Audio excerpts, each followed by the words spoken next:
Estamos ao vivo aqui pelo canal do Conde. Saudações, caras pálidas, todos vocês. Sejam bem-vindos aqui a mais uma transmissão do canal do Conde. Temos aqui o papo com o Anitta, o tradicional papo com o Anitablian. Saudade do meu querido amigo Rogério Anitablian. Vamos começar aqui, vamos falar da Argentina, vamos falar das tensões aqui no continente, no Brasil, no STF, na questão Lula livre, véspera de aniversário do Lula. Como é que está a sua expectativa para o aniversário do Lula? Você sente também esse vínculo que você também tem com o Lula, querido Anitablian, te faz sentir esse carinho especial que a gente sente pelas pessoas que fazem aniversário?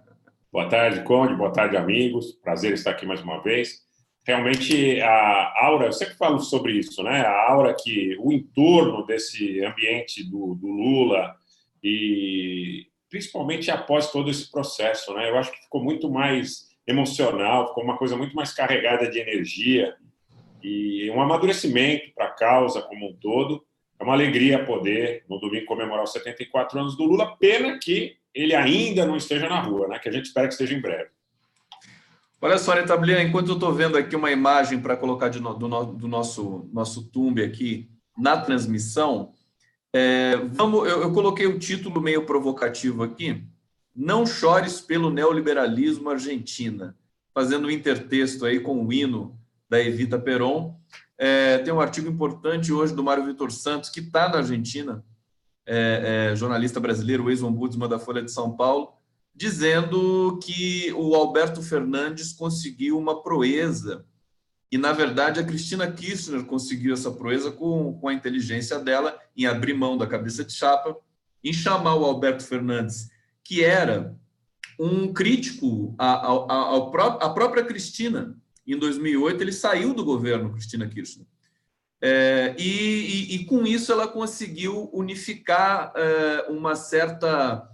produzir uma certa unidade em torno dessa candidatura. Como é que você está vendo as eleições argentinas?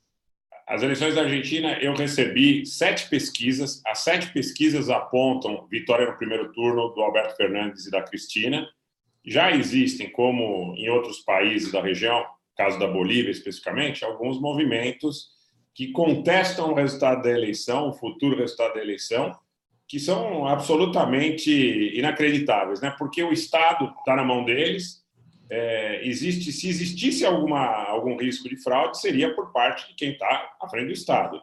E eles já começam a contestar, dizendo, olha, as eleições podem acabar no domingo, mas pode ser fraude. E é interessante esse fetiche pelo Maduro e pelo Foro de São Paulo, né? Eles dizem isso na Argentina, eles dizem isso no Chile, eles dizem isso na Bolívia, eles dizem isso no Equador. Olha, o Maduro é muito poderoso, né, Conde? Ele está interferindo em todo o continente. É uma potência imperial gigantesca a Venezuela. Tudo de ruim que acontece no continente é culpa do Maduro, e tudo de bom, não sei de quem que é. É do mercado, né? Aí é democracia. Tudo. A gente está no embate. O embate é pesado, né, Anitablian? A gente está assim numa confluência, por isso que o Lula faz tanta falta, porque ele fura na minha opinião, né, ele fura esse sufocamento de sentido que faz com que todo mundo acredite, inclusive o jornalismo convencional, de que todas as mazelas provêm enfim, dessa soberania popular. Eles têm medo da palavra povo, não usam a palavra povo, e que tudo que é bom é do livre mercado, que na verdade está sendo julgado agora na Argentina. É justamente isso, o neoliberalismo está sendo julgado lá.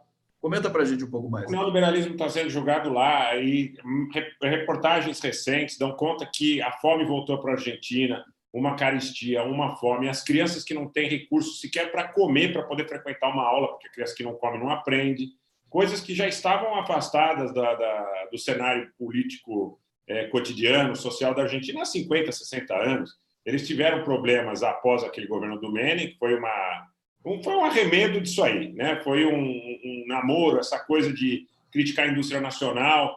Vamos lembrar que aqui o Collor também, na mesma época, dizia que os carros que eram fabricados aqui eram um lixo, que o povo brasileiro não tinha recurso para explorar o que tinha aqui como reservas de gás, de petróleo, de minérios, então que nós não tínhamos capacidade, baixaram as alíquotas de importação, o que o Malan e o Cavalo fizeram na época nos respectivos países, foi um projeto, ainda se nós considerarmos o que está acontecendo hoje, é muito mais acentuado, porque naquela época ainda tinha alguma resistência, inclusive em alguns setores da direita nacionalista. Na direita nacionalista tinha alguma resistência. Existia o PSDB, dentro do partido, tinha outra matiz, tinha outra coloração. Tinha gente que dizia, como, por exemplo, o ex-governador Goldman, por exemplo, que se insurgia contra esse tipo de coisa. Que acabou de falecer, inclusive, uma situação triste para o PSDB, né? Dessa briga do Dória com o Goldman, por exemplo, de insultos, de lá e de cá. Péssimo, péssimo. De uma maneira triste. O Covas, que tinha uma postura de defesa de um nacionalismo, que se contrapunha de alguma forma a essa ala do Fernando Henrique Cardoso. Então, na Argentina, agora, o povo argentino está sentindo o que representa essa entrega da soberania. A gente sempre tem dito aqui, a soberania está intrínseca e umbilicalmente ligada à questão da possibilidade do país fazer inclusão social. Se você não tem soberania, você não tem a chave da sua casa, você não administra sequer a política que você vai imprimir dentro do seu lar. No caso do Brasil, se nós ficamos submissos, subservientes e colocados para o Império, como se o Império fosse o dono de todos os nossos desígnios, sequer as políticas de inclusão social nós podemos fazer, até porque tudo que aconteceu no Brasil a partir das jornadas de junho de 2013, e de alguma forma, sim, começa, eu acredito que nós precisamos olhar na entrada de Joaquim Levy no governo da Dilma. Tudo bem, talvez tenha sido uma tentativa de mitigar os efeitos de uma situação que cresceu e perdemos o controle. Tudo que está acontecendo no país, teto de gastos, ataque à Seguridade Social, ataque aos direitos trabalhistas, essa política de privatização absurda e absoluta, tudo isso representa o seguinte: olha, o povo brasileiro não tem prioridade. A prioridade é do mercado, a prioridade é do rentismo. Tudo que nós temos de recursos, nós temos que canalizar prioritariamente para eles, porque eles decidem o que vão fazer, como fazer, eles fazem nossa agenda e, tristemente, temos parcelas do povo brasileiro que ainda não conseguiram perceber que fazem a defesa da sua autodestruição. Anitta, estou pensando aqui, toda vez a gente fala da Dilma Rousseff e da nomeação do Joaquim Levy, vamos voltar na Argentina, tá? Porque a Argentina acho que tem que ser o nosso eixo temático aqui hoje. Aliás, acho que é o eixo temático até domingo no Brasil, junto com, enfim, com o aniversário do Lula e com as manifestações por Lula livre no país, que de uma certa maneira também estão encadeadas. Mas eu fico pensando o seguinte: o Lula nomeou o Henrique Meirelles para o Banco Central, fez uma política com o Palocci na Fazenda, que também foi relativamente conservadora, né, para acalmar mercados. Evidentemente, a política social estava muito bem estruturada em outros ministérios, em outras ações, mas eu fico pensando que a Dilma Rousseff não fez nada demais em nomear o Levy. Acho que o próprio Lula poderia ter feito isso em algum momento. Acho que justamente a misoginia, acho que ela foi determinante para que essa nomeação deixasse a Dilma numa posição muito fragilizada diante do cenário político misógino de Brasília. O que você teria a dizer a respeito disso? Isso está arraigado na cultura do país, arraigado na cultura da região, de alguma forma. Se a gente pensar no Henrique Meirelles, do Banco Central, né, também é um conservador e o Brasil funcionou, mas com uma política operante, né? Agora, independente de gênero, na minha concepção, o carisma do Lula, a capacidade dele compor, dele fazer política, dele ouvir os mais diversos estratos da sociedade, a experiência de vivência dentro do ambiente do sindicalismo, eu acho que tudo isso era, sim, um diferencial.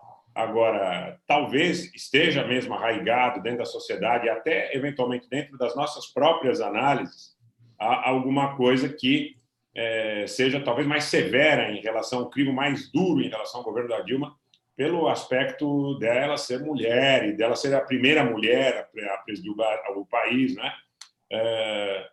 Alguém que tem um passado de luta, que tem uma história de confrontar essas elites predatórias, tudo isso vai se somando de alguma forma. Outro dia, Conde, isso que você falou é tão oportuno, não em relação à questão da misoginia, mas dá para emprestar misoginia também, porque nós mesmos, de alguma forma, e aí estou falando pela minha visão atual em relação à CLT, nós fomos tão educados para dizer que a CLT era a cópia fiel da Carta de Lavoro, que era fascistoide, que o governo do Vargas teve uma característica de muita aproximação com o fascismo. Nós fomos tão...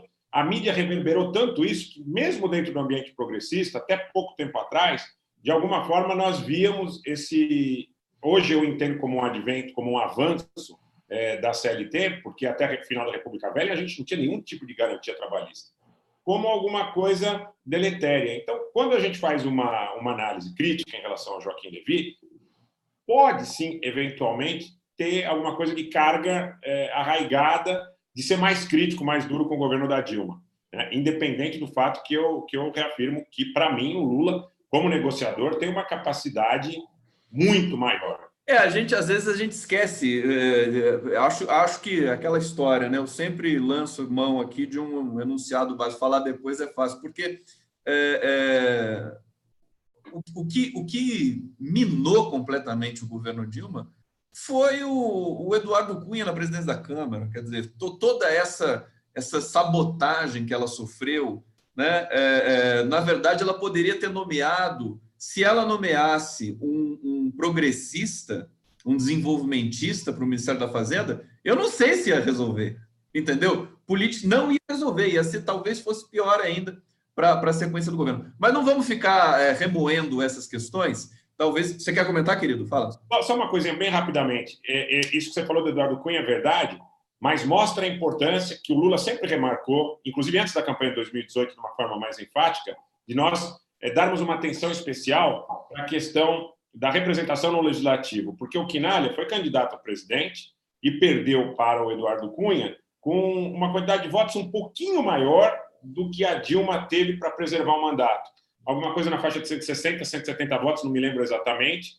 E quando a Dilma foi vítima desse golpe, desse impeachment político, ela teve, se eu não me engano, 137 votos a favor. Isso mostra que a nossa representação no legislativo precisa ser trabalhada com muito mais carinho, a gente precisa atentar muito para essa questão, porque é lá que a coisa se decide. E vamos também dizer o seguinte, a Dilma Rousseff, presidenta da República, não definia tudo de maneira absolutamente centralizada sozinha. Tinha vários homens da República ali do lado da Dilma, e nas entrevistas recentes, o Lula disse que avisou, falou, o Eduardo Cunha vai ganhar, meus queridos. Vocês não podem querer sustentar uma candidatura do PT. Ele falou isso na entrevista. Não sei se você chegou a ver, não é dessa última, é uma das últimas, né? E aí ele falou, vocês têm de pegar um nome dentro do PMDB e dizer que vai apoiar esse nome para você cindir o PMDB à tática política. Não quiseram fazer isso, né? O Lula avisou, né? Não podemos deixar de esquecer isso. Queridos, olha só. Vamos lá para o nosso chat aqui na transmissão, Conde Anitta.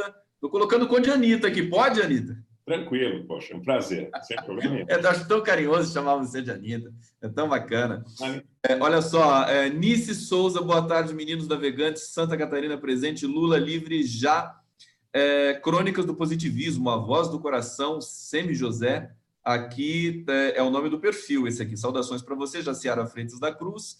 Carmelita Alita, eu que te gosto, tá aqui, meninos, bom estar aqui. Dione Scarpelli, boa tarde, amigos, compartilhem a transmissão aqui com a Anitta para a gente, enfim, ter a nossa repercussão aqui concebida e cedida pela cena digital. Denise Zanola, boa tarde, Conde, aqui na Argentina o povo tem de ter acordado, pois a Argentina está na pobreza, fome.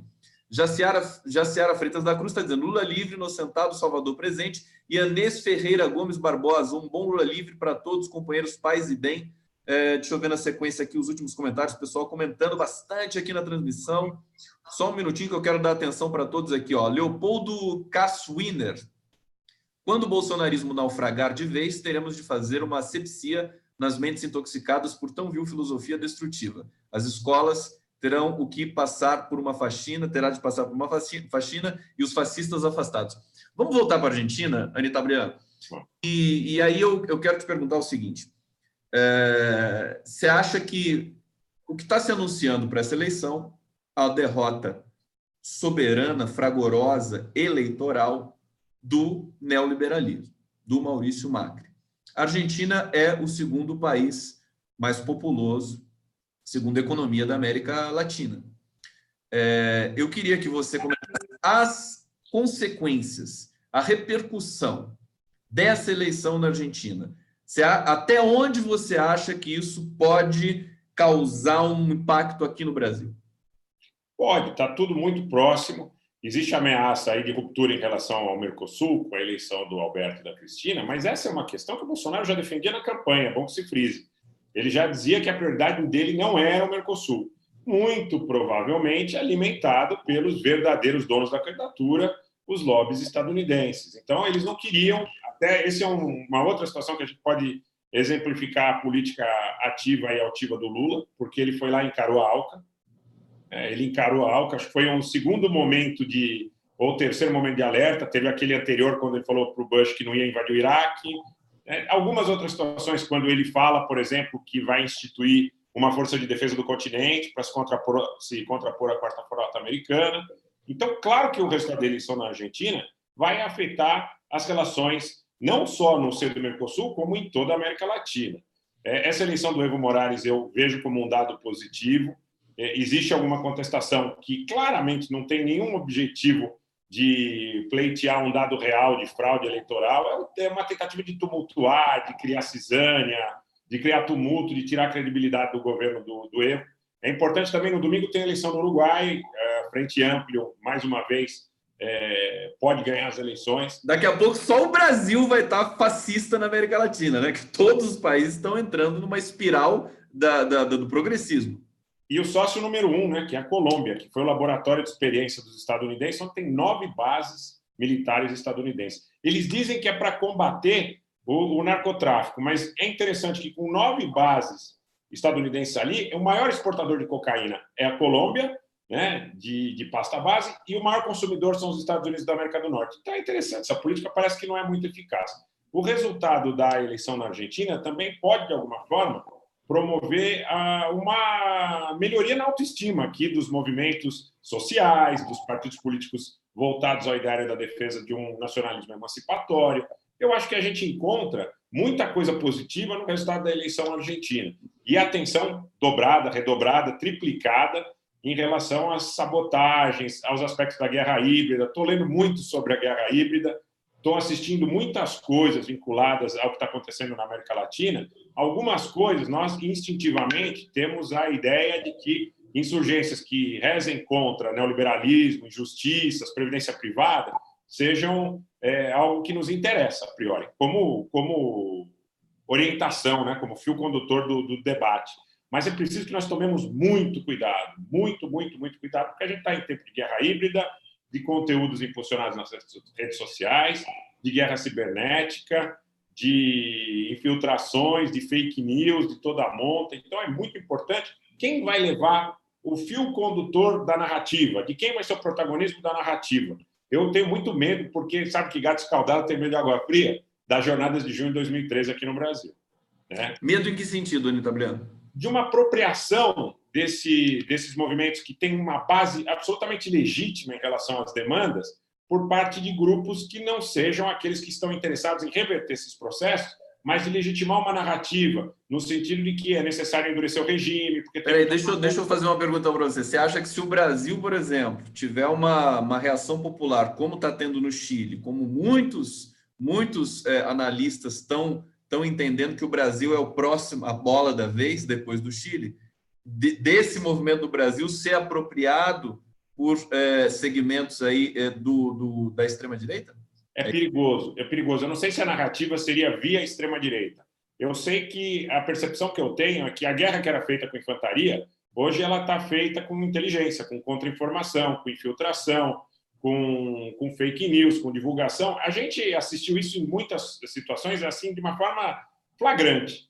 Muita foto de guerra que chegava para nós da Síria, de massacres que teriam sido cometidos lá, não eram fotos da guerra da Síria, eram fotos do Afeganistão, do Iraque, da antiga Iugoslávia. Então, e encontravam, às vezes, o protagonismo... E as agências internacionais multiplicavam isso sem o menor... Sem escrúpulo. Sem escrúpulo. Então, eu sempre faço um questionamento. Será, por exemplo, que quando os jornalões brasileiros fazem a repercussão de certas matérias, eles fazem em razão de interesses ideológicos ou fazem, por vezes, em razão de falta de conhecimento daqueles que repercutem?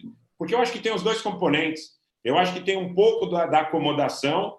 Veio pronto, do Washington Post, New York Times, The Guardian, Le Monde, etc., etc., que seja, tantos outros, né? La República veio, então reproduz literalmente.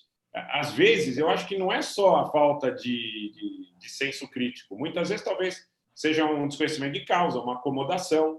Quando, por exemplo, a Globo News faz a agenda do imperialismo na Venezuela, em Cuba, na Coreia do Norte, no Iraque, na Líbia, em todos os lugares, na antiga Iugoslávia, eles replicam exatamente o que você ouve na mídia estadunidense. Então, minha preocupação, se houver qualquer tipo de insurgência ou de enfrentamento no Brasil, é de como se tem o protagonismo dessa narrativa.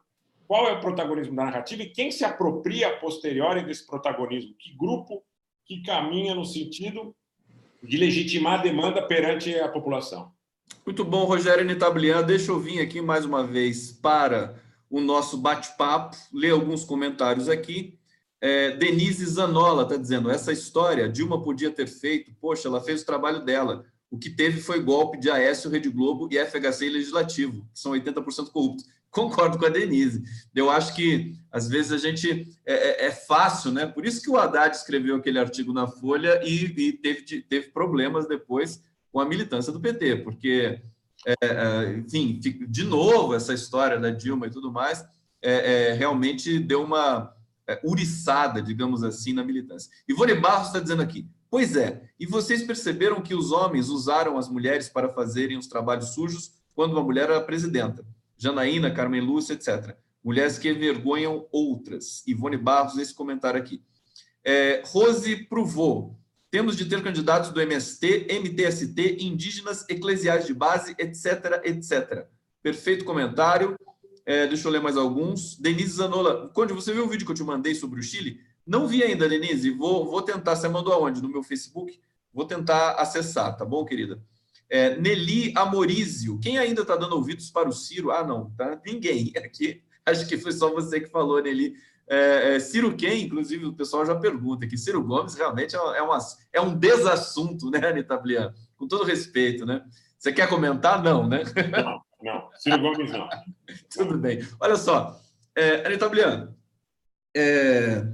pensando aqui, vamos fazer agora uma pequena jogada discursiva aqui, vamos para o STF e depois a gente volta para a Argentina, porque esse jogo aqui é bom para a gente, inclusive, prender a atenção do público, o pessoal está chegando, tem gente que chega agora, começa a ver o tema e tal, e aí a gente entrelaça os temas no final. Você acompanhou, não sei se você acompanhou, mas, enfim, a votação nesse momento no STF, 4-3, para a questão da prisão em segunda instância. Hoje já circulou muito o comentário de que o Lula não está preocupado com isso, está preocupado realmente com a votação na suspeição do Sérgio Moro. Nas entrelinhas, você que tem uma leitura do STF muito sofisticada e refinada, o que você entendeu aí desse momento? O voto da Rosa Weber foi surpreendente, mas, por outro lado, do Alexandre de Moraes também surpreendeu, porque ele foi para o outro lado, que ele estava indicando para onde ele ia. O que você entendeu do STF nesse momento? E do comportamento do Toffoli, né, que encerrou a sessão para retomar em novembro. Vamos lembrar uma coisa, quando foi julgado o HC do Lula, o desenlace daquele julgamento ocorreu por volta do início da madrugada. Foi no início da madrugada, porque era um tema que precisava ser resolvido com a máxima urgência em função de pressões políticas, em função de pressão de Twitter do Vilas Boas, em função de pressão de alguns elementos na Fiesp, em outras associações. Eles foram até a madrugada para julgar. Agora, uma questão de caráter constitucional. Primeiro é estranho, né? É estranho a gente julgar se a Constituição é constitucional. É muito estranho, porque a gente está falando sobre uma literalidade. Artigo 57, artigo 5º, inciso 57, combinado com o 283 do CPP. Está claro, está claro. Você tem mecanismos de manter quem precisa estar preso em relação ao perigo que representa para a sociedade. Ao risco, Está elencado. As condições de prisão provisória, as condições de prisão preventiva estão todas elencadas, estão todas descritas com a máxima clareza, de forma extremamente fidedigna. O que acontece agora, minha preocupação é no sentido que o prazo é muito longo, o prazo de 12, 13 dias para que haja o provável desenlace desse julgamento, torna o Supremo Tribunal Federal sujeito a toda sorte de pressões políticas. Inclusive, hoje, nós temos a oportunidade de ler que os militares, o alto comando do Exército, pelo menos está veiculado em sites de extrema-direita, estariam pressionando o Supremo Tribunal Federal, dizendo que essas revoltas que ocorrem em outros países da América Latina tornam um momento não propício para a soltura do Lula. Na concepção deles, não há momento propício para o Lula ser solto. Não há. Ele deve ser mantido como preso político ad perpétuo. E o que... O Heleno falou isso, né? Falou, mas... E é assim, é com base numa falta de simpatia pessoal. É a mesma coisa que eu dizer, sabe, eu não gosto de fulano, não gosto de Beltrano, então eu quero que ele esteja banido do convívio social, que ele esteja preso. É uma coisa do tempo das cruzadas, é uma coisa, um sentimento de Torquemada, Savonarola, é uma coisa que não cabe para o contexto atual, né? Encontra guarida só em processos como aquele, por exemplo, de Toulouse, que foi um processo que condenou alguém por discrepância de credo religioso. É absurdo, é absurdo. Tem um otimismo cauteloso. Eu acho que o prazo é um pouco longo demais em função do ambiente político. Gostaria que tivesse tido um desenlace, da mesma forma que teve o julgamento do HC do Lula, com a mesma prioridade. Aliás, eu acho que a Constituição tem prioridade sobre todas as outras demandas, porque é um tribunal constitucional, o Supremo Tribunal Federal. Deveria julgar a Constituição. E esse artigo 5º, no inciso 57, ele versa sobre a segunda maior garantia que nós temos na Carta. A primeira é da vida. A primeira é da vida. E a segunda é sobre o direito de ir e vir. Quer dizer, para alguém estar recluso, para alguém estar privado da sua liberdade, realmente não pode caber nenhuma dúvida em relação à sua culpa. A culpa tem que estar formada. Anita Blian, bom, perfeita a sua fala sobre isso. Aliás, tomara que chegue no STF. Eu vou mandar lá para o STF essa live aqui com você, porque você coloca de maneira muito clara isso. Quer dizer, inclusive para o nosso, enfim, para o povo brasileiro, que esse vocabulário, toda aquela encenação do STF, com aquele jargão, daquele juridiquês, isso dificulta a compreensão de um tema que tem de ser compreendido pela população brasileira. É caro a todos nós, a defesa da Constituição, a Constituição tem que ser clara nesse sentido também. Então, eu quero, enfim, te elogiar mais uma vez, todo mundo já conhece o teu talento para fazer isso. Agora, diante disso, porque para mim, viu, Anita Blian, público aqui que está acompanhando a transmissão do canal do Conde, é uma coisa assim, você prender uma pessoa antes de julgar. É basicamente isso. Não precisa nem falar segunda instância, terceira, primeira. Você tem, para prender uma pessoa, você tem que julgar antes. Basicamente é isso. Se tem instâncias dentro do julgamento, tem que terminar todas as instâncias do julgamento. Mas eu queria te perguntar o voto do Fux, né? Eu fiquei impressionado. O Afrânio Jardim, que é um dos grandes juristas brasileiros, também ficou pasmo com o nível. Quer dizer, parecia um delegado de porta de cadeia, com todo o respeito, que não é um ministro do STF, usando notícia de jornal, essa questão sangrenta aí dos assassinatos e tudo mais, para fazer um voto que deveria ser conceitual. Você não ficou chocado com isso? É estarrecedor. É o representante daqueles programas policialescos, né, que a gente assiste na TV aberta, do punitivismo, é o mesmo tipo de discurso. O rapaz, o adolescente que matou em não sei que circunstância, quer dizer, explora todo esse sentimento. O que é mentira também, porque você tem mecanismos para manter essas pessoas presas. Claro, quer dizer, aí sim se enquadram os requisitos das prisões preventivas, das prisões provisórias, que, por exemplo, tiram do convívio social alguém que represente risco para esse convívio social. É uma situação que está explícita na Constituição.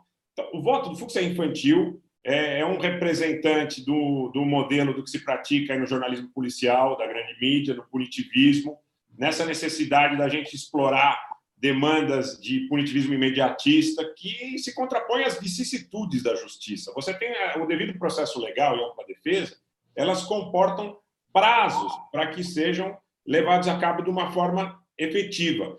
Existe um processo penal com uma máxima que nós aprendemos logo de cara, logo no começo da faculdade, que é a seguinte: in dubio pro réu. Se houver qualquer tipo de dúvida, você não pode condenar. O que não faz, né? Essa história, por exemplo, que é aventada do Pro Societatis, é uma situação onde, por exemplo, se encaixam os preceitos da prisão preventiva. Você tem um cara perigoso, você tem um cara que você, se não banir do convívio social, a sociedade corre risco. Nesse caso, você tem o princípio do Pro Societatis. Agora, o que eles tentam é fazer com que as pessoas sejam levadas a erro. Isso é uma coisa que me deixa profundamente indignado. E quando começa os jargões do juridiquês, para mim só mostra o seguinte: é lisonjeio, é uma máscara, é um salto alto que não acaba mais, sabe? É uma vontade de receber um reconhecimento a partir de situações que estão fadadas a serem tão repetitivas e enfadonhas que ninguém mais tem saco. A verdade é essa, ninguém mais tem saco para ouvir. O Eugênio Aragão tinha dito o seguinte, que na Alemanha a TV da Justiça não fica transmitindo a votação toda. Eles vão lá, se reúnem, depois vêm com o resultado. Quer dizer, vira uma coisa de eles ficarem se exibindo ali nessa transmissão da TV Justiça. E tanto é verdade que o voto do Lewandowski, que foi garantista, digamos assim, foi rápido. Quer dizer, ele não quer ficar chamando atenção, é seguir a Constituição. O voto da Rosa Weber foi muito elogiado também, porque ela parece que fez um processo, eu não acompanhei a íntegra do voto dela, mas em alguns momentos eu acompanhei, o Cacai disse isso, né? Um processo de literalização da Constituição. Quer dizer, quando você tem esgarçadas todas as tentativas de ficar superinterpretando um texto, você tem de colocar a bola no chão, você tem de trazer de novo a Constituição para a gente poder, enfim, para se poder ter uma decisão nesse sentido. Olha só, vamos ler mais um pouco aqui os comentários dos nossos internautas. Ramiro Rossoi, vivemos em um ambiente de juízo e tribunais de exceções promovidos pela Globo e seus parceiros. Mônica Mello, Fux é muito brega. Munique 2000, o STF virou um palco. Jean Calmon, por favor, Rosa Weber somente votou contra a prisão em segunda instância porque combinou com os ministros lavajatistas a manutenção da prisão em segunda instância. Será 6-5 a favor da prisão em segunda instância. Quem está dizendo aqui é o Jean Calmon. Bom, prognóstico lacrador, né? Precisa combinar com os russos, já precisa ver se isso realmente vai acontecer. A gente tem manias assim, né? De ser totalmente cético, de ser totalmente otimista. Acho que é melhor o meio termo. Não sei se o Toffoli vai... Sinceramente, eu sou pessimista. Acho que ele vai usar aquela jabuticaba, né? Que ele está preparando, ele está gestando isso, né? Você sabe qual é, né, Anitta? Da terceira instância. Terceira instância. Do Superior Tribunal de Justiça. Eu vejo assim, primeiro tem um problema de absoluta incongruência em relação ao texto constitucional. Seria alguma coisa assim, uma aberração jurídica, uma excrescência. Não cabe, não tem... da mesma forma que não caberia a interpretação da segunda instância, levar isso para a terceira instância seria uma excrescência, seria uma tentativa de você promover remendar uma situação, tornando a situação ainda menos crível sob o ponto de vista da interpretação da validade jurídica. Não está consubstanciado no texto constitucional. Pode. Agora, eu também faço a seguinte reflexão. Se existe uma guerra de vaidades entre os ministros destas cortes. Se você atribuir o poder político dessa monta para o Superior Tribunal de Justiça, quer dizer... Eu acho que o STF acaba virando... virou um apêndice. Vira enfeite. Para que você tem o STF se você confirma a execução da pena no STJ? E para mudar esse cenário, é só poder constituinte originário, uma nova Constituição e mais do que isso, porque trata-se de cláusula pétrea, mas mais do que isso, você precisa de uma nova organização da justiça. Se você quiser suprimir instâncias da justiça, você suprime instâncias da justiça e institui uma nova maneira de conceber o rito processual. Agora, da maneira que está instituída e está organizada a justiça brasileira, você falar em prisão em segunda instância, com prisões provisórias e preventivas à disposição da justiça para casos que demandem, olha, é uma excrescência. Eles construíram isso, Conde, para prender o Lula. E acho que, na verdade, faltou esse debate que você está colocando aqui. Inclusive, vou me penitenciar aqui, porque justamente a discussão é essa. Quer dizer, você tem periculosidade de agentes aí que cometeram crimes, etc. Você tem dispositivos legais para manter uma prisão provisória. Não precisa atropelar o texto constitucional. Evidentemente, você já deu a resposta, é por causa do Lula. Falando em Lula, eu quero trazer o tema da Veja para você, porque a Veja publicou a capa, mais uma vez, né? Às vezes eu penso assim, sabe aquela revista Seleções de Reader Digest, aquelas britânicas lá e tal? Aquilo ali é uma propaganda do capitalismo selvagem desde os anos 50, né? Desde a Guerra Fria. É engraçado. Eu lia muito quando era pequeno, porque ela circulava em casa. Tinha as piadinhas, tinha aquela parte, rir é o melhor remédio. Tinha umas matérias muito extravagantes ali. Eu acho que... E daí eu vou dizer de outra revista. Sabe aquela revista Planeta? Lembro. De alienígena, não sei o que e tal. Essa revista também fez muito sucesso, né, nos anos 80, nos anos 70, e acaba chegando ao nosso conhecimento, à nossa degustação. Eu acho que revista de banca de jornal, com todo respeito, não é para se levar a sério. Eu acho que uma revista semanal como a Veja, como a Isto É, acho que tudo isso aí é para passar o tempo, entendeu? Que não é uma palavra cruzada. Acho que não dá para levar a sério. É uma impressão que eu tenho. E aí eu fico, quer dizer, pô, você leva a sério a Veja, meu querido? Para com isso. É infantilizar demais uma situação que, enfim, quando está tudo bem no país, enfim, você pode se divertir e tal. Mas agora com o Brasil totalmente escangalhado, enguiçado. Fala, Anita Blian, o que você achou da... Olha, situar o nosso internauta aqui. Fizeram uma capa com um depoimento do Mensalão Mineiro lá. Como é que Marcos Valério. Oi? Marcos Valério. Dizendo que de Minas Gerais, o Nassif até brincou com isso, o cara lá de Minas está sabendo de um assassinato aqui de 2002 no ABC Paulista, que é o assassinato do ex-prefeito Celso Daniel, tentando associar o Lula a isso pela 1ª vez, porque todo mundo já tentou isso. E aí, enfim, para trazer de volta o ódio ao Lula, ao PT, no momento que ele está quase em liberdade. Diga para gente. Uma fake news à la Joyce Hasselman, uma fake news desse naipe, a mesma dos 660 milhões para a Veja, lembra? A Veja receberá 660 milhões de uma associação do Hezbollah, das Farc e do PCC para fraudar as eleições no Brasil e criticar o Bolsonaro. Quer dizer, você sabe o que me deixa mais chateado nesse contexto? Que a elite predatória, a elite do Brasil com Z, que a gente denuncia tanto aqui, a elite do Brasil com Z sempre soube, majoritariamente, que essa situação do Celso Daniel nunca teve absolutamente nenhum vínculo com o Partido dos Trabalhadores. Eles sabem o que aconteceu. Isso é algo absolutamente escancarado em determinados círculos sociais. Sabem que isso remete também a uma ideia de quem efetivamente é perigoso e quem efetivamente é poderoso realmente não é punido como deveria pelo rol do ordenamento jurídico.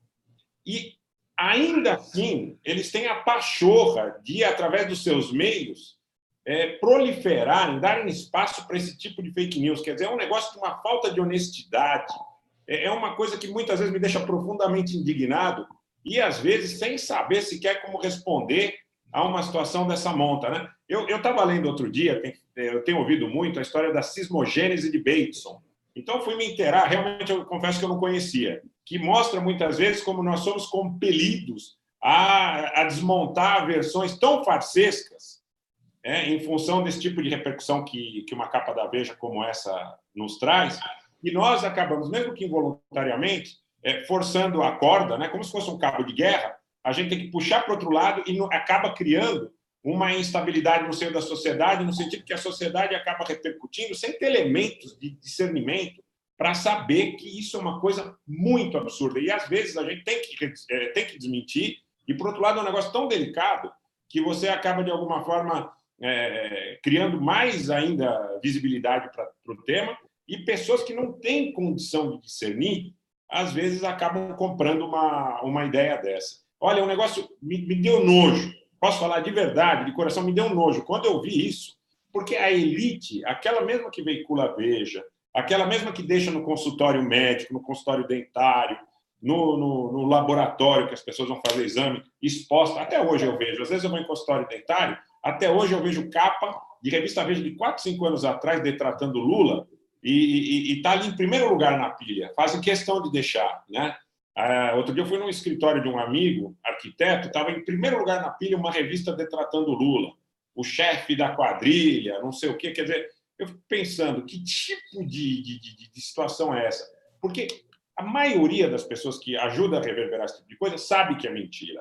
Quem edita, veja, me permitam, mas sabe que é mentira.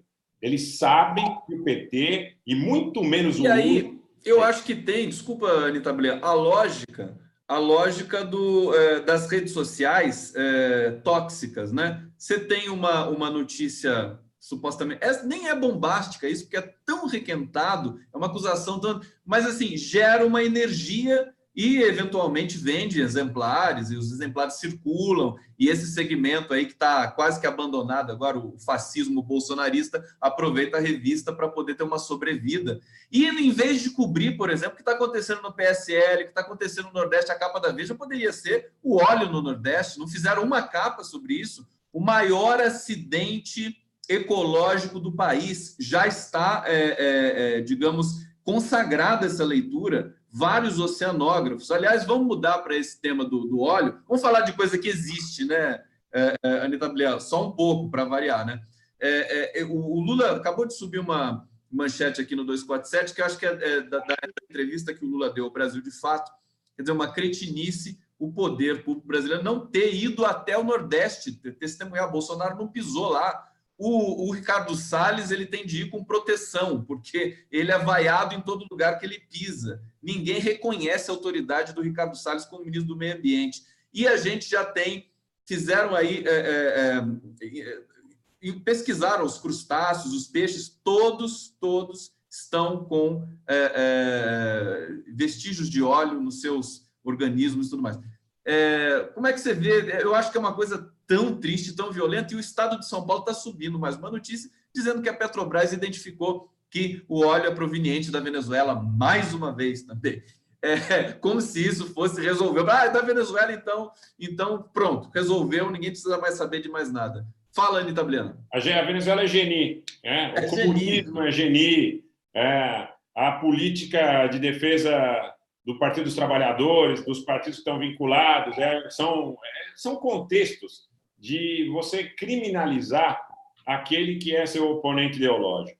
Então, mais uma vez, para mim, essa questão do óleo, ela está muito mais explicada. Pode ser oriunda de um vazamento em uma plataforma, pode ser um acidente em uma plataforma da Petrobras, pode ser uma tentativa, um cicola em relação a uma bandeira falsa, para criar animosidade com a Venezuela, para levar para o imaginário do povo brasileiro. Olha, a Venezuela, bandida, atacou o Brasil. De propósito. De propósito. O Bolsonaro não falou isso, Conde? Você lembra quando ele falou? Olha, eu tenho quase certeza de onde vem e tenho quase certeza que é um ato criminoso.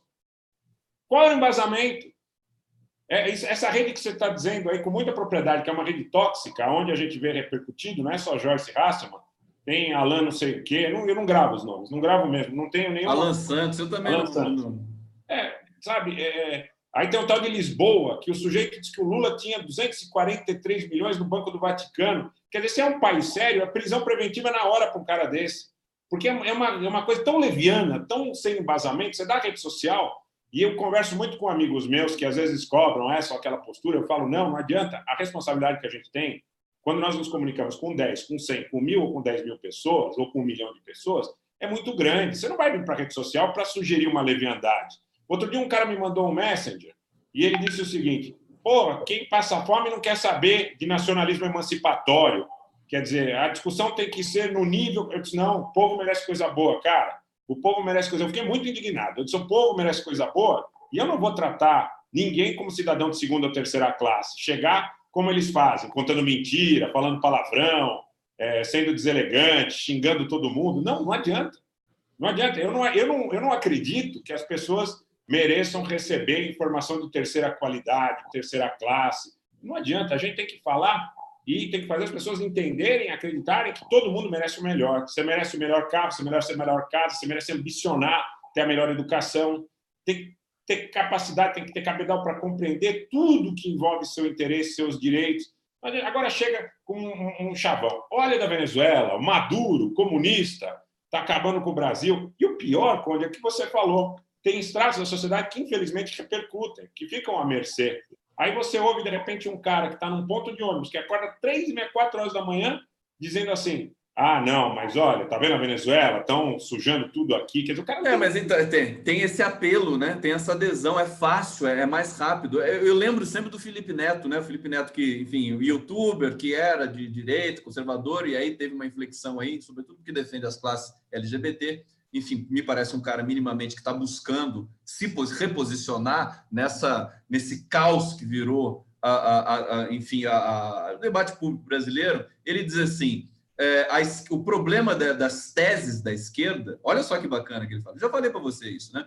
É que para você entender, você precisa estudar. você precisa ter lastro, né? E as da direita, você basta, enfim, chega a petróleo da Venezuela, é mais fácil você falar isso do que você né, falar, não, pode ser um vazamento de uma plataforma, pode, né, muito trabalho, as pessoas não têm tempo para ficar formulando nesse sentido. E aí a gente tem justamente aí o império da boçalidade versus essa agonia que é você tentar trazer algum tipo de racionalidade e de generosidade, de democracia para o debate público.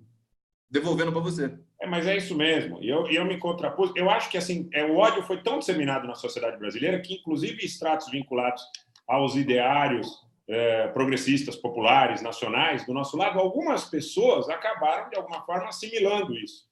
Então, vez ou outra, são uma minoria quase inexpressiva, mas vez ou outra eu recebo esse tipo de mensagem. Não, essa linguagem, esse assunto, as pessoas não querem saber de geopolítica. Se o cara está desempregado, ele não quer saber de geopolítica. Você não pode falar fake news, você tem que falar mentira. Você não pode falar Record, você tem que usar, enfim, sugeriu que eu usasse, essa pessoa sugeriu que eu usasse um palavrão para me referir a Record. Cara, esse tipo de debate eu não sei fazer, né? Eu acho que nós não sabemos fazer.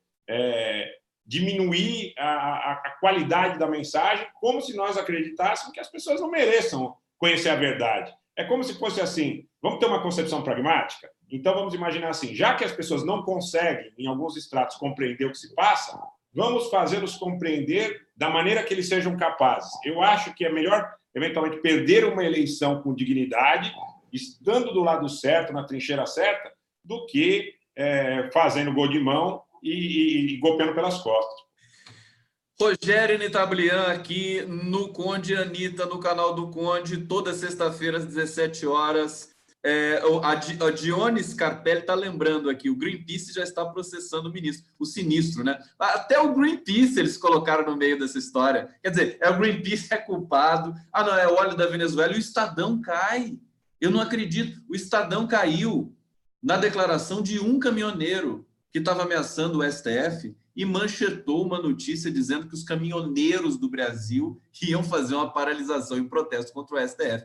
Realmente é risível, é desprezível também ver um veículo do tamanho do Estado de São Paulo produzir esse tipo de fake news, né? E de diversionismo dentro aí da nossa cena do debate público. Olha só, vou ler mais alguns comentários aqui. JJ Moura Júnior, Conde, mas eles precisam combinar se é da Venezuela ou do Greenpeace, né? É engraçado isso, né? Júlio César Ribeiro Pereira dizendo, antes era difícil ser antipetista, tinha que ajudar a pesquisar, hoje em dia basta ler capa da Veja.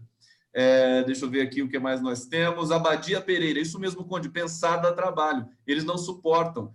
Ter de raciocinar, pega a mentira pronta é mais fácil. Inclusive, a gente pode até fazer uma autocrítica com essa questão, porque manter a democracia acesa e viva exige responsabilidade, né? E eu acho que o que aconteceu com a Dilma Rousseff, o golpe, acho que faltou na verdade, a autocrítica tem que ser com o povo que elegeu a Dilma Rousseff. Cadê esse povo que não foi lá defender a Dilma, né? Com unhas e dentes. Tudo bem que é difícil, porque a Globo usou as ruas de uma maneira absolutamente instrumentalizada, muita confusão no ar, mas, digamos, nós não fugimos à luta. Temos de admitir que faltou, acho que, um empenho maior para manter a democracia viva, e agora nós vamos ter de recuperar a democracia. Anitta Blian, vou dar um conjunto de dados para você daquilo que pode ser a convulsão social do Brasil daqui a algumas semanas. Eu estou sentindo que isso pode acontecer. Por quê? O Dallagnol está sendo hostilizado por onde passa. Foi fazer uma palestra, não sei em que universidade, e todo mundo manifestou ali muita beligerância e hostilidade contra ele. Ricardo Salles, o governo em geral não bota a cara na rua porque realmente sofre hostilidade. A gente não sabe de onde vem o apoio do governo, né? Esses 30%, porque eles não põem o pé na rua. A CPI da fake news, uma confusão muito grande com gente do governo, gente fora do governo, o partido do governo totalmente estilhaçado, e gente querendo atirar para tudo quanto é lado e lavar roupa suja, e realmente a gente pode ter assim, um universo de belicosidade sem precedentes dentro de um segmento que é a extrema-direita que está dentro do PSL. Bom, tem mais isso, tem a situação do óleo derramado no litoral brasileiro, tem a iminência da soltura do Lula, tem a vitória do Alberto Fernandes da Argentina e tem o Chile. O povo do Chile está, assim, não se intimida mesmo, né? Eles vão lá e tocam fogo realmente. Eu queria te perguntar, está chegando a hora da convulsão social aqui no Brasil? Você está sentindo isso? Eu acho que algumas coisas estão ficando claras para muita gente. Muita gente percebe que houve uma manipulação. O problema todo que você... Eu acho que na descrição que você coloca o grande problema que a gente tem, que é essa abordagem da grande mídia que continua firme ao lado dos interesses, não do Bolsonaro, mas firme ao lado dos interesses da entrega do Brasil. Eles continuam firmes e alinhados nessa coisa de entregar a Previdência, de atacar direito trabalhista, de atacar o valor do salário mínimo, de atacar os direitos das minorias. Eles continuam firmes e fortes nessa defesa.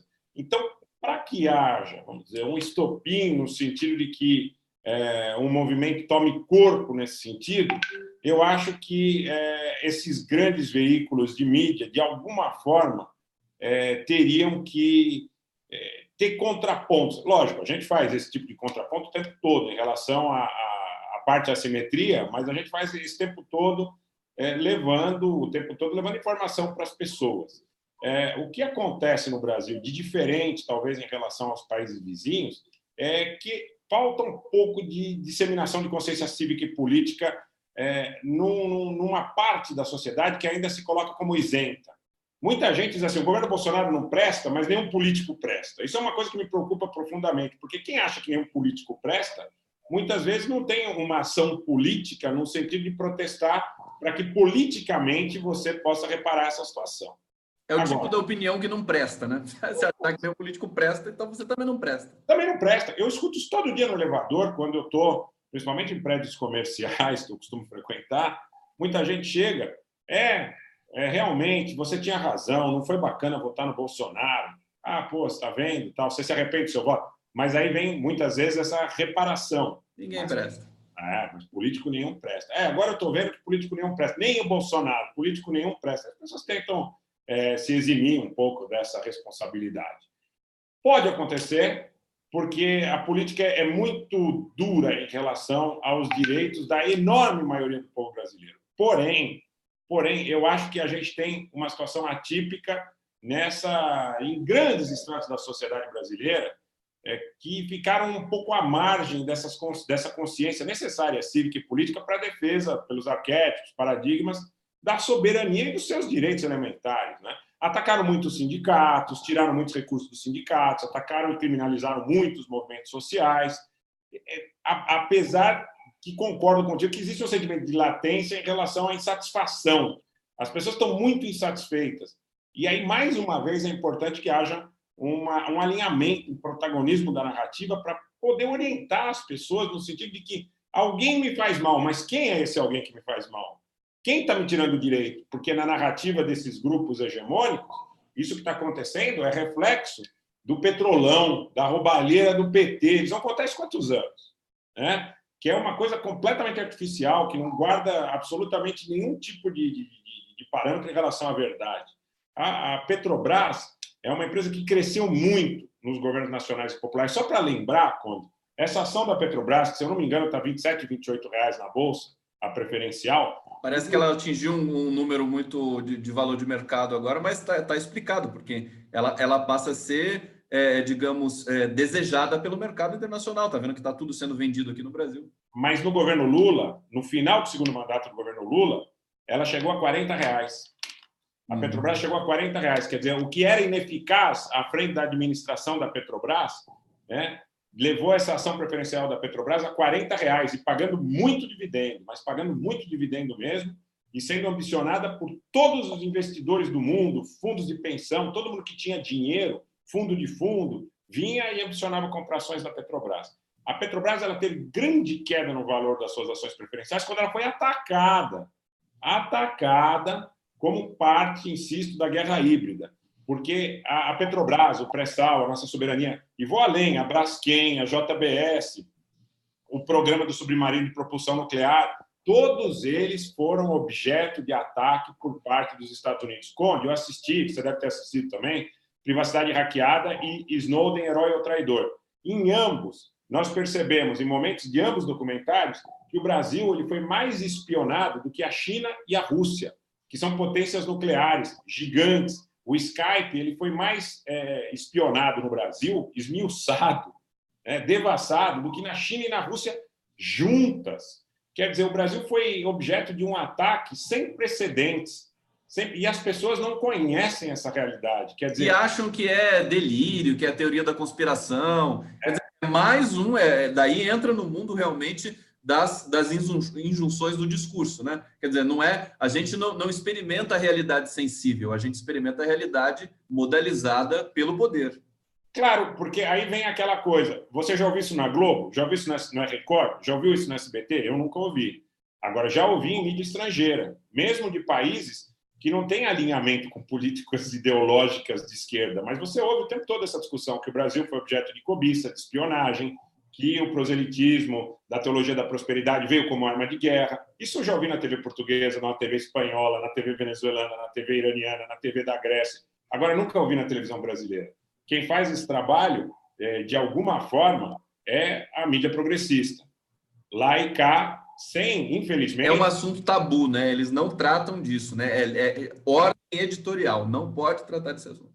Não, de jeito nenhum. E aí você vê, você liga na Globo News, tem 10 caras que eles estão falando a mesma coisa, com a mesma interpretação, eventualmente com uma adjetivação específica ou peculiar, lá e cá, mas...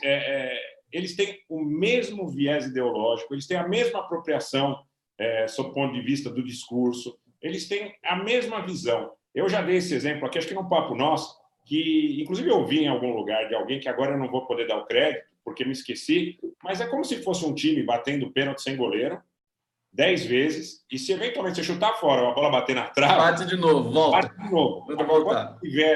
Quando for a vez do adversário, ele vai ser, todas as cobranças dele, independente da regularidade ou não, serão anuladas. Então não tem contraponto. Quer dizer, uma mídia séria é uma mídia com contraponto. E aqui eu vou fazer também um elogio, né, guardadas eventuais restrições e respeitadas as divergências, mas um elogio a que sejam abertos canais de comunicação, né? Não sei se para ouvir Janaína, esse tipo de coisa, tudo tem limite também, né? Mas para ouvir, de repente, uma opinião discrepante. Nós não somos democratas. Se a opinião tiver embasamento, ou se ela tiver, pelo menos, respeito na apropriação, na maneira de exteriorizar, nós não queremos bater pênalti sem goleiro. Vamos ouvir o que o outro pensa, deixa o outro falar. Agora, tem que remarcar também, quando for mentira, quando for fake news, quando for gol de mão, quando puxar a camisa pelas costas, né? A gente tem que... Isso é muito interessante o que você está falando, porque eu tenho também uma teoria que é baseada na questão da linguagem, né, das teorias linguísticas. Se você coloca em embate, em debate, duas posições, a mais consolidada, digamos assim, prevalece. Então, se você bota fé naquilo que você pensa e vai debater com uma pessoa de extrema-direita que tem uma visão meio, né, uma coisa meio enviesada, você vai ganhar esse embate, né? Você tem que ter a paciência para poder produzir esse tipo de efeito. Então, você tem toda a razão. Acho que dentro da própria esquerda progressista existe muita resistência. Não quero conversar com você, não falo, não sento. O Lula é a antítese disso. Ele conversa com todo mundo e ele vai conversar com todo mundo na hora em que ele tiver de posse das suas liberdades individuais e políticas. Anita Blian, a gente chegou ao fim do nosso programa, daqui a pouco eu vou para outra transmissão aqui, sempre muito bom, sempre passa rápido aqui contigo. Pessoal, muito feliz aqui com o nosso papo. É um fim de semana muito intenso. Vamos fechar falando das eleições argentinas, porque eu acho que essa vitória maiúscula, né, do Alberto Fernandes, e da soberania popular argentina, um país que sofreu demais com o Maurício Macri, acho que ela vai ter um poder persuasivo, um poder simbólico, e eu entendo que aí sim, até a população brasileira que já está sofrendo quase como a Argentina, basicamente. Você vê o povo do Nordeste ali tirando petróleo, óleo cru das areias, das praias, que são lindíssimas, e são fonte de renda da pesca e do turismo. Quer dizer, eu não vejo condições para essa população ficar de braço cruzado, né? Esperando acontecer. Então, eu queria que você finalizasse aí com uma resenha para o nosso público aí, encerrando o nosso papo. O Alberto Fernandes e a Cristina Kirchner, eles uniram o peronismo. O peronismo ele tem um componente que, em algum momento, ele vai se associar com o nacionalismo emancipatório que foi praticado e cultuado no Brasil, tanto pelo Vargas como pelo presidente Lula. Eu vejo a paixão. Eu não sei se você teve a oportunidade de assistir um documentário chamado Perón, Sinfonia del Sentimento. Está no YouTube. São 4 capítulos de 1h30, mas você percebe durante a exposição desses episódios, principalmente do segundo episódio, que é muito marcante, a paixão que o Perón e a Eva tinham pelo povo argentino, a paixão que eles tinham e a preocupação que eles tinham em relação à submissão e à subserviência, em relação ao rentismo, ao capital externo, que naquela época se manifestava de outras formas. Mas os elementos, os personagens são os mesmos. Os ferrocarriles, as vias férreas, estavam na mão dos ingleses. A energia, a água, o saneamento básico, idem. Quer dizer, você tinha os mesmos atores, AT&T, Bondshera, os mesmos atores que o Brizola se deparou no Rio Grande do Sul, quando ele teve aquele embate com a AT&T, com a Bondshera, quer dizer, expressando já algo de um nacionalismo com viés de inclusão social. O nacionalismo que começa e que desperta no Brasil com o Vargas, ele é o nacionalismo que o Perón imprimiu na Argentina. Então, eu vejo a semente frutificar daquele nacionalismo, daquele amor, daquele destino comum do povo argentino, além dessa cultura que existe lá, de alguma forma, também, nas áreas nobres da província de Buenos Aires, e mesmo em algumas províncias do país que tem uma cultura meio de coronelismo, meio de apropriação de 4 ou 5 famílias donas de uma província toda, que seria equivalente a um estado brasileiro. Eu vejo que há um despertar da população argentina pelo sentimento de culto à identidade nacional, pelo sentimento de culto à identidade nacional que é intrinsecamente ligado com a inclusão social, é olhar para o teu irmão, para a tua irmã brasileiro, por exemplo, imaginando que o nosso destino comum, independente da peculiaridade, da posição de cada um na sociedade, seja importante. Quer dizer, a ideia de uma construção coletiva. Essa coisa do eu dou meu jeito, eu resolvo, eu faço o que tem que fazer, sem estar preocupado com quem está do teu lado, é algo extremamente deletério na cultura da América Latina. E o povo argentino parece que está resgatando isso com base no sofrimento. Quer dizer, é aquela coisa de aprender na dor. Porque o neoliberalismo do Macri, a entrega do Macri de tudo na Argentina, que foi muito mais agudizada e acentuada do que foi no tempo do Menem e do Cavalo, eu acho que, aliás, que o Menem que ganhou com os votos do peronismo e traiu, né, esses votos do peronismo.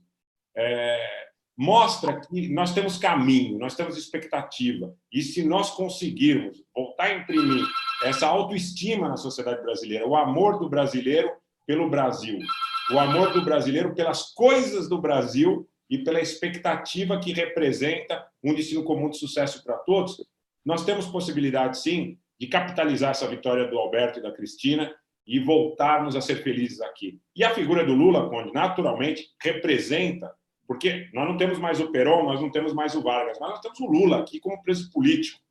Como preso político. Olha. E eu tô prevendo o seguinte: o Alberto Fernandes, no momento que ele for fazer o discurso de posse dele, eu acho que ele vai falar do Lula, porque ele visitou o Lula 2 vezes e ele sabe da importância do Lula para essa reviravolta que teve na Argentina aí nesse período. O governo militar argentino, na época, ele teve que libertar o Perón porque as pessoas atravessaram as barreiras em La Plata a nado para exigir a liberdade dele. E eles sabiam, eles chamaram o Perón, eles chamaram e disseram, olha, o povo todo, majoritariamente, está pleiteando pela sua liberdade.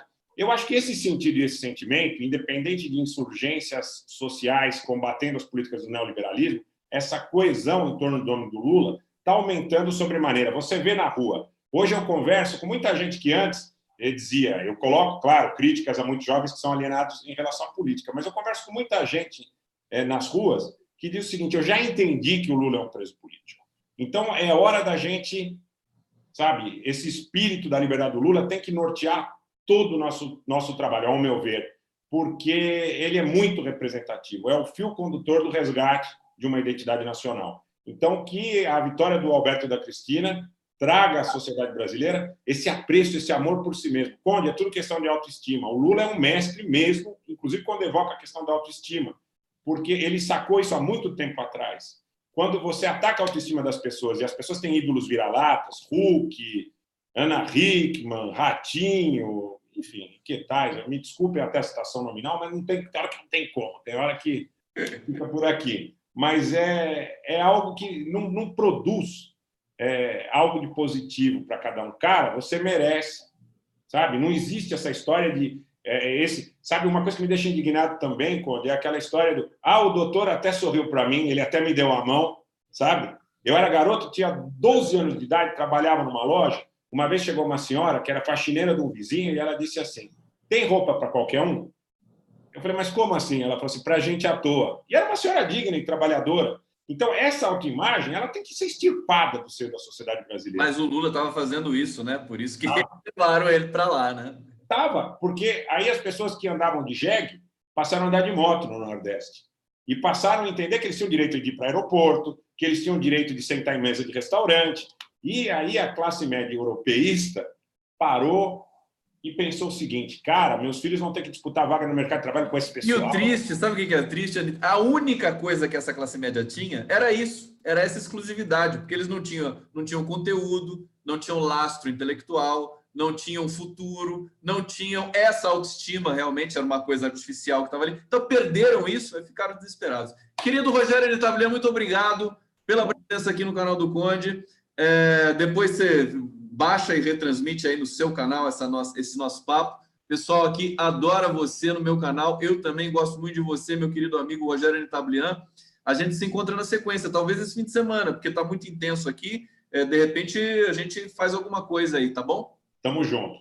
Conte comigo. Um abraço para você, abraço para todo mundo que acompanhou. Quero dizer para o pessoal do meu canal que nesse fim de semana teremos lives aqui nos horários conhecidos. Vou fazer de manhã, vou fazer às 7 da noite, para a gente se encontrar e para a gente acompanhar tudo que está acontecendo aí na América Latina nesse fim de semana, que vai ser importante, Rogério. Fala, querido. Só um recado. O pessoal já tem familiaridade aqui com o nosso papo, nós estamos sempre juntos, mas sempre em função da dinâmica da presença dos internautas, vender um merchanzinho aqui do meu canal também. Se alguém eventualmente não conhece o meu canal do Rogério Nitablian, serão muito bem-vindos e estão muito bem servidos com o Conde também. É um prazer. Espero que isso dure por muito tempo, Condão. Estamos em rede, Nitablian. Eu até esqueci, mas tem de falar sempre do canal do Nitablian, do perfil do Facebook do Rogério Nitablian. Você tem Twitter e Instagram? Tenho Twitter e Instagram. O Twitter tá crescendo agora. Eu dei uma reavivada no Twitter. E esse sobrenome do Brasil também, se botar Nitablian no Google agora, só vai dar você, né? Tem muito pouca gente, né? Acho que agora sim, né? Na verdade. Então, achar o Anitablian não é difícil, não, viu, gente? Sigam a Anitta, porque, assim, para a gente produzir o debate. E esse negócio que você falou do debate com... Sabe o que a gente pode começar a fazer, Anitablian? Chamar pessoas para o nosso papo aqui. Vamos começar a fazer isso. Vamos sim. Fica bacana, fica bonito. A gente vai, interpela e vamos ver se a gente faz esse bate-bola. Tá bom, meu querido? Valeu. Com você, até mais. Valeu, Lula livre.